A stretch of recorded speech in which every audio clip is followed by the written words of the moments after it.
and I are going to be in Australia in May, which I'm really looking forward to. This is going to be very fascinating for me because this trip was such a life-changing experience for me, and it very much relates to the galaxy and the UFO phenomena.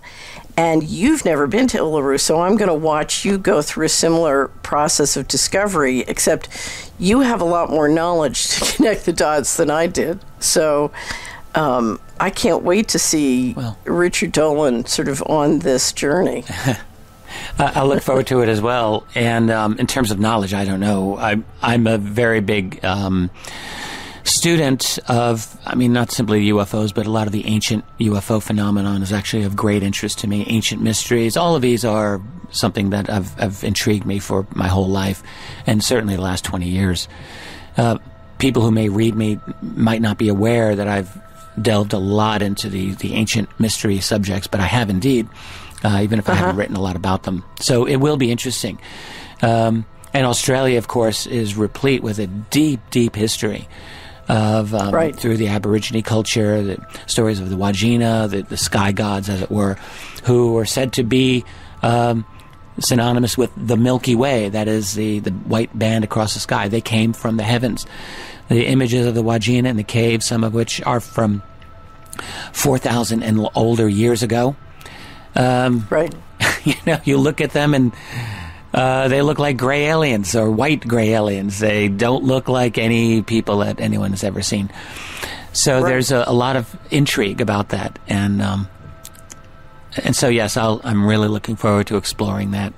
I firmly believe that we don't know our own history. We don't know our deep history very well. And in fact, the main things that we believe to be true are probably not true, or at least a lot of it.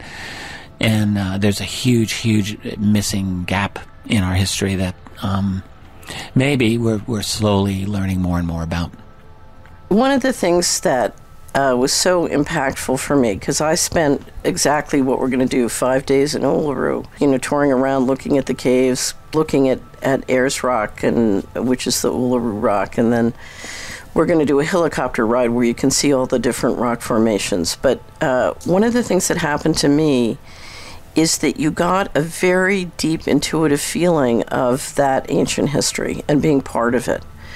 And the other thing is, you've never seen the stars the way they look from the southern sky. I've traveled all over the world. We're going to have a dinner out under the stars, and we get around the campfire and tell stories, hear stories, but when you're under that sky and you're hearing the creation stories of the Aborigines, and you're looking up and you're so, you feel like you can just reach up and touch the Milky Way. You can see the International Space Station from Australia. Yeah, amazing. I don't know, there's something about, I'll never forget when I first saw, I told you the rock formation that most impacted me was not the Ayers Rock, the Uluru Rock, it was the Attila. I looked at it and I said, that's not a rock formation, that's a landing pad. Oh, yes. You and I discussed this. It looks, I don't know if I want to say artificial, but it looks almost otherworldly. Yes. So, yeah, I agree. It's fascinating.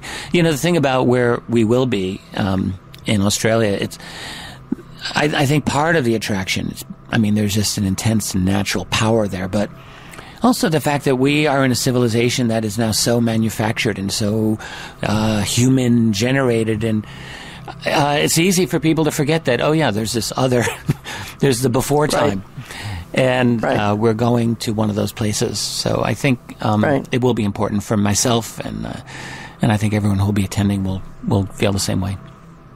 Well, there's going to be plenty of time for people to hear from you and talk to you, but it's going to be funny because you're going to be teaching and learning at high speed all at the same time. But, of course, that's what you do, Richard. I just want to say I love what I do. I love the life that I live, and it's not for the money because that would be foolish, and there's not a lot there, but it's for the freedom.